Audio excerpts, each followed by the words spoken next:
Rais mstaafu Uhuru Kenyatta amevunja ukimya wake wa muda mrefu baada ya miezi kadhaa ya kupigwa mishale ya kisiasa na kulaumiwa kwa matatizo ya kiuchumi wa nchi. Akiwa kwenye ngome yake ya Kiambu, kiongozi huyo wa zamani wa nchi amefanya shambulio kali dhidi ya utawala wa Rais William Ruto.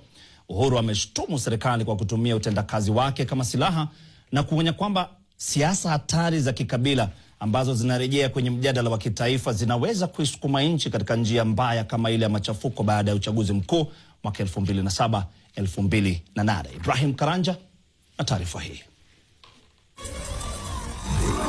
Baada ya miezi ya kukaa kimya licha ya mashambulizi ya kisiasa kutoka kwa wafuasi wa Rais William Ruto, Rais mstaafu Uhuru Kenyatta hatimaye amewajibu. Majibu yake yakitipukia kutoka kwa ngome yake ya kisiasa kaunti ya Kiambu katika mkutano wa wajumbe wa chama cha Jubilee.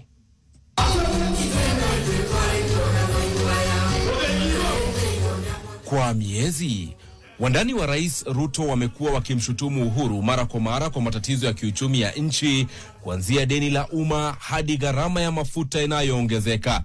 Na sasa Uhuru anataka hayo yafike mwisho. Watu wanapiga kelele kwa sababu wanasema, jameni, mimi ni mtu ambaye mshahara wangu kwa mwezi ni shilingi 20,000. Hiyo 20,800 inaenda kwa petroli peke yake, kwa matatu kuenda na kurudi nyumbani. 12,000 inaenda kwa nyumba ambaye nimekodesha. Nimebaki na 2,000 ya kulisha watoto wangu na kuwapeleka shule. Hiyo ndio shida. Ongelesha shida, hapana ongea mambo ya kabila na ya nini. Madharau na mambo ile lugha inatumika kwa rais mstaafu haiwezi kukubalika, and we will not accept this kind of nonsense. Hatuwezi. Rais huyo mstaafu ameushutumu utawala wa sasa kwa kutowajibika na badala yake kuchagua kumtumia yeye kama ngao kila wakati maswali magumu yanapoibuka. Kila wakati na wakati yake. Sisi tumeenda, nyinyi ndio mpo. Sisi tulijaribu kwa vile tuliweza. Nyinyi pia deal with the issue. Na issue ni simple. Wenzangu, issue ni simple. Lakini zaidi ya siasa na lawama za kiuchumi, Uhuru alionekana kukerwa zaidi na kile alichokiita semi hatari za kikabila zinazotolewa kwenye majukwaa ya kitaifa. Wanaongea haya mbele ya wakubwa wa nchi na wanasimama na wanaongea mambo ya kuchochea, mambo ya kulete vita, mambo ya kugonganisha Wakenya. Na hakuna mtu ambaye anasimama hapo kusema msiongee vile mnaongea. Wanaruhusiwa tu waongee yale ambao wanasema.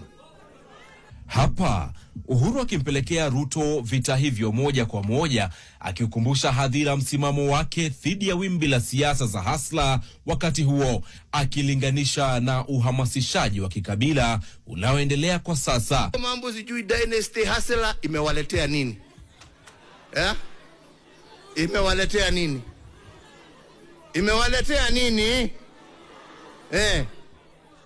Sasa mkuje muambiwe siasa nyingine ya ukabila itawaletea nini isipokuwa shida?